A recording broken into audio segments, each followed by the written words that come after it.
আমরা সাধারণত প্রায় বলে থাকি তার সঙ্গে ঝগড়া করার কোনো প্রশ্নই ওঠে না, তোমার সাথে কথা বলার কোনো প্রশ্নই ওঠে না, তাদের সাথে তর্ক করার কোনো প্রশ্নই ওঠে না, ইংরেজি শেখার কোনো প্রশ্নই ওঠে না।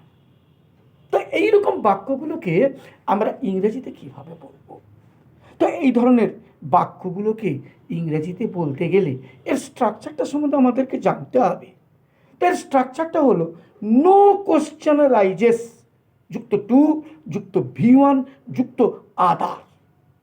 যদি বলি তোমার সাথে কথা বলার কোনো প্রশ্নই ওঠে না, তাহলে no question raises to talk to you.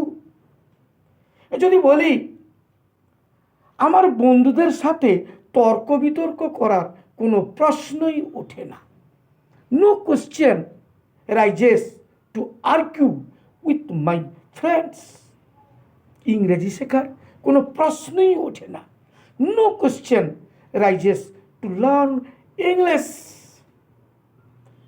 আমার তাকে বিয়ে করার কোনো প্রশ্নই ওঠে না, no question raises to marry with her. To marry to her, with নয়, টু ম্যারি টু হার। আশা রাখি তোমরা ব্যাপারটা বুঝতে পেরেছ। তো যদি কেউ বুঝতে না পেরে থাকো তো আমার ফোন নাম্বার 9339699552 ফোন করো।